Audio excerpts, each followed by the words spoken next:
Well, a week after torrential rains caused catastrophic flooding in KwaZulu-Natal, search and recovery missions continue in the hope of finding dozens of people who are still missing. 455 people have lost their lives. SABC News' senior reporter Chriselda Lewis joins me now from Greenwood Park in Durban, where we've been following tonight the recovery of the body of a woman who was killed in this disaster, and that happened a short while ago after many days. Chriselda, I guess after days and days of hope and then diminishing hope, it was a very emotional moment earlier tonight.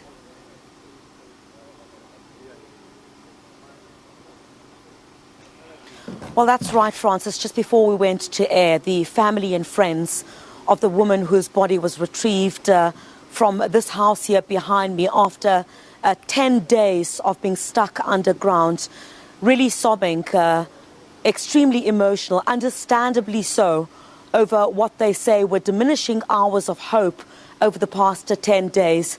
After, of course, the embankment, which you'll not be able to see this evening. It's not very well lit here where I am, but that embankment had basically caved in due to those heavy rains that had rocked several parts of eThekwini. She had been trapped inside a house which is just behind this house that I'm standing in front of at the moment, and absolute scenes of emotion. And there was a prayer service that family and friends had held about 30 minutes ago after the body of the woman had been retrieved here.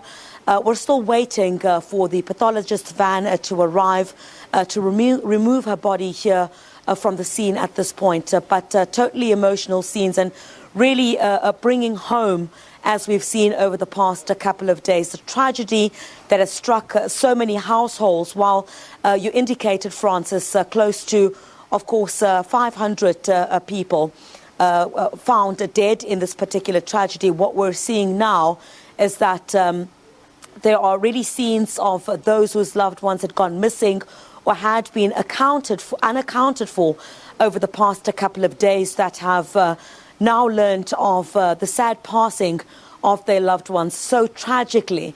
And, speaking to the friends a bit earlier on, extremely emotional, unable to hold back their tears, indicating that this is certainly one of the worst ways that she could have died. They described the woman as someone who was kind, who was always soft-spoken, and really never raised her voice at anyone.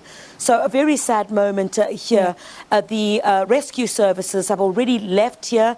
Of course, they were responsible for the recovery of the remains of that woman, and a very tragic sight here. You would see some of the family members who had been staying with the woman here at this house behind me, unable to speak to the media, understandably so as well.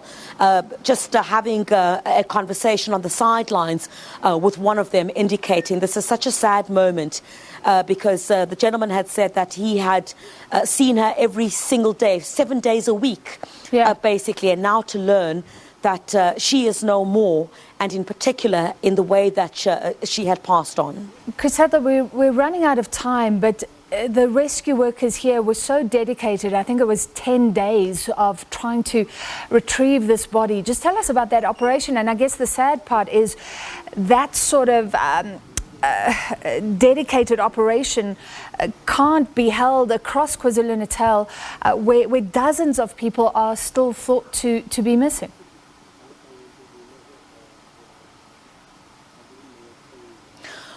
Well, that's right, Francis. I really think that, the police services, in terms of their search and rescue teams, are really going to be stretched, in particular because exactly what you say, there are so many others who are waiting for news on their loved ones. You'd recall during the course of today, when SABC News had traveled to different areas, we spoke to a man and a woman, both whose children have gone missing, and they're still waiting for news.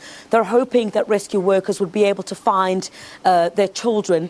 They say whether their children are found dead or alive, as the hours go by, they're starting to lose hope. On the other hand, they're holding on to every little hope it is that they have, that their children will be found alive. But all they want is to know what has happened to their children. They're hoping that if it is unfortunate that their children are not found alive, in instances like that, they would be able to bury their children, knowing exactly where they are.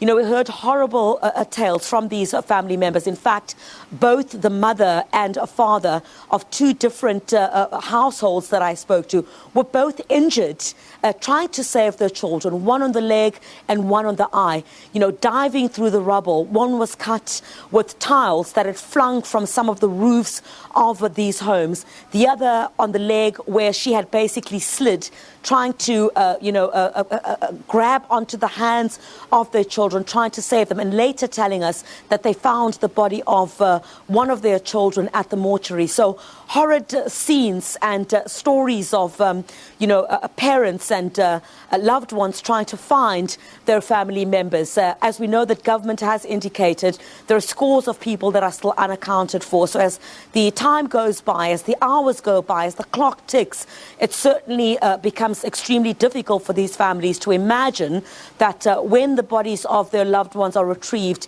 if at all they are retrieved, they will not be found alive. That is certainly the sentiment that they are sharing. So these rescue workers, Francis, as you've indicated, it's going to be very difficult for them to be stretched across many of these areas that have been devastated by these floods. There's just too many of them. But I have seen quite a number of them out in the different areas trying to look in some of the weeds near some of the dams or the rivers that are flowing through some of these areas. Yeah, and hard to imagine what some of those parents are going through. Thank you very much, Chriselda Lewis.